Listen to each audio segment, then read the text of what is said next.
नमस्कार दोस्तों, स्वागत है आपका न्यूज़ करसाइज यूट्यूब चैनल में। आज के इस वीडियो में हम देखने वाले हैं शुंग काल के बारे में। शुंग काल में हम देखेंगे पुष्यमित्र शुंग के बारे में, अग्निमित्र के बारे में, इन सब के बारे में देखेंगे। और चूंकि ये मौर्य साम्राज्य जो था उसके बाद में ये काल आता है, इसको मौर्योत्तर काल के नाम से जानते हैं, जिनमें शुंग वंश, कर्ण वंश, सातवाहन वंश वगैरह में इन सब चीज़ों को देखेंगे। और यवनों के आक्रमण के बारे में भी हम आपको चीज़ें बताएंगे, और जैसे शकों का आक्रमण होगा उनके बारे में बताएंगे। इन सब के बारे में हम आपको, कुषाण वगैरह इन सब के बारे में आपको चीज़ें अच्छे से बताएंगे। तो आइए देखते हैं। चूँकि बात कर रहे हैं शुंग वंश की, शुंग वंश की स्थापना जो किया था वो पुष्यमित्र शुंग ने किया था। पुष्यमित्र शुंग ने किया था। ये जो पुष्यमित्र शुंग था ये मौर्यों के अर्थात वृहद्रथ के समय में देखें तो वृहद्रथ की हत्या कर दिया था। क्योंकि आप जान रहे हैं कि मौर्य वंश का अंतिम सम्राट जो था वो वृहद्रथ था, और वृहद्रथ की हत्या करके इसने शुंग वंश की स्थापना की थी। और कहते हैं कि इसने क्या किया था, वृहद्रथ को बोला था कि आइए हम आपको अपनी सेना वगैरह दिखाते हैं। सेना दिखाने के बहाने ले गया था और वहीं इनको मार डाला था वृहद्रथ को। और ये मौर्यों का सेनापति नहीं था, पुष्यमित्र शुंग मौर्यों का सेनापति था और अवंती का शासक था, और ये ब्राह्मण धर्मानुयायी था। लेकिन इसके काल में हम देखेंगे तो एक खासियत में ये देखने को मिलती है, इसने कभी भी इसको राजा की उपाधि नहीं दी। इसको सेनानी या सेना नायक के नाम से इसको जाना जाता था। सेना नायक, सेनानी या सेनापति की उपाधि इसकी थी, लेकिन इसकी राजा की उपाधि नहीं थी। राजा की उपाधि इसके बाद का जो शासक बनेगा अग्निमित्र, उसको मिलेगी। तो राजा की उपाधि अग्निमित्र को मिलती है। युद्ध की बात करेंगे तो इसके काल में युद्ध भी हुए हैं, जिसमें से एक युद्ध है। और बता दूं कि शुंग वंश के बारे में जानकारी के लिए मैं बता दूं कि कौन कौन से ग्रंथ हैं, कौन कौन से अभिलेख हैं, तो उनसे हमें जानकारी मिलेगी। तो धनदेव का अयोध्या अभिलेख हो, या फिर हम बात करेंगे मालविकाग्निमित्रम की बात हो, या हेलियोडोरस का बेसनगर अभिलेख हो, या बहुत सारी जो पुस्तकें वगैरह या बहुत ग्रंथ वगैरह हैं उनके हम देखेंगे तो हीनयान वगैरह, या बहुत से दिव्यावधान के बारे में देखें तो दिव्यावधान में भी चीजें वगैरह इनके बारे में मिलेंगी। और बात करेंगे तो कुछ जानकारी मनुस्मृति से भी मिलती है। और बता दें तो जो पतंजलि का महाभाष्य है उससे हमें जानकारी वगैरह इन सब की मिलेगी।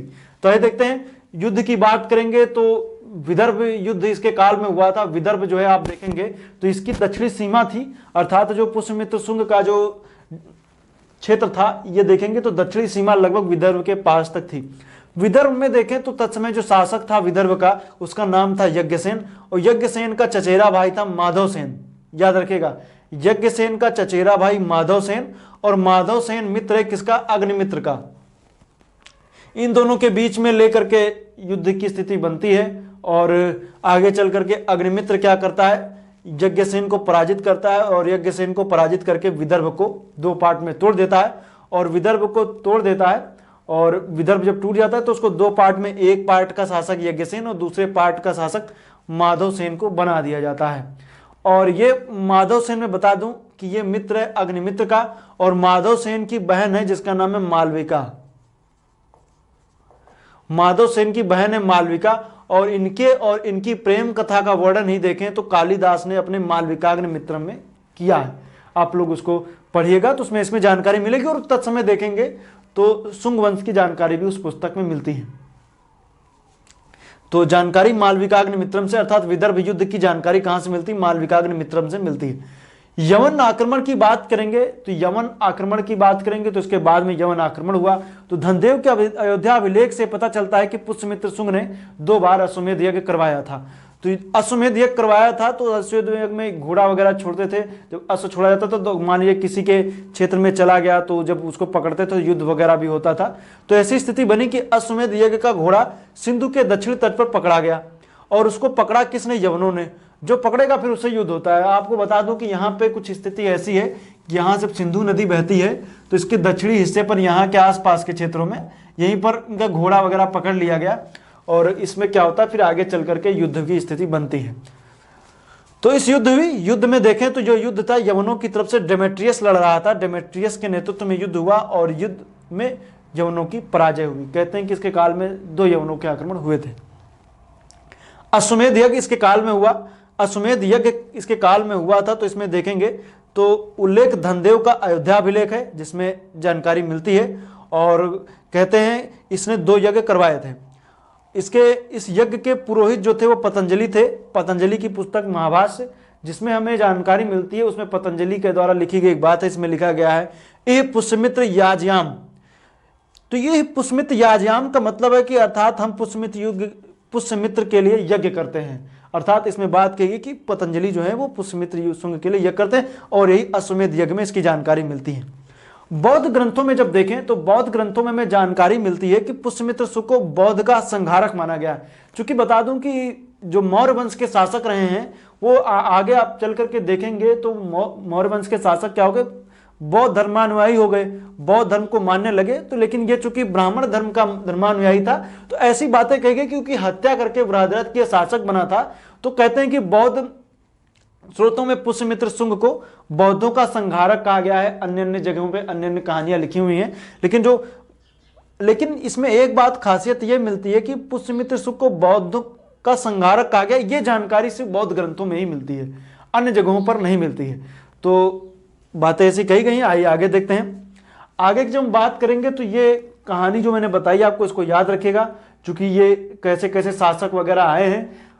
विस्तार की बात करेंगे तो मगध का क्षेत्र इधर आप देखेंगे तो साकेत हो गया, राजधानी पाटलिपुत्र या कुसुमध्वज थी। इसी में देखेंगे तो नीचे का क्षेत्र विदर्भ, ये सभी क्षेत्र जो थे वो सभी पुष्यमित्र शुंग के क्षेत्र में आते थे। पुष्यमित्र शुंग के बाद में जब हम देखेंगे तो पुष्यमित्र शुंग के बाद में उसका पुत्र है जिसका नाम है अग्निमित्र, ये शासक बनता है। अग्निमित्र के बारे में मैंने अभी बताया ये कि जानकारी मालविकाग्निमित्रम से मिलती है। अग्निमित्र के बाद में आंध्रक आता है। आंध्रक के बाद में कई सारे शासक हुए, नाम इंपॉर्टेंट नहीं है, लेकिन नौवां शासक जो इसका है वो भागभद्र है।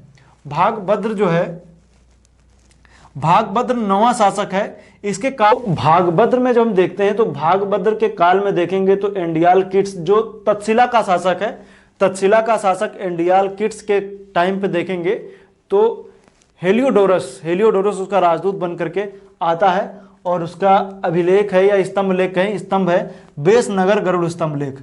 तो बेड़ जो अर्थात देखें तो हेलियोडोरस का बेसनगर स्तंभ लेख जो है वो विदिशा में स्थित है और इसके बारे में देखें तो जानकारी वगैरह मिलती है और कहते हैं वैष्णव धर्मानुयायी था हेलियोडोरस। तो ये कहाँ का शासक था, ये तक्षशिला का शासक था।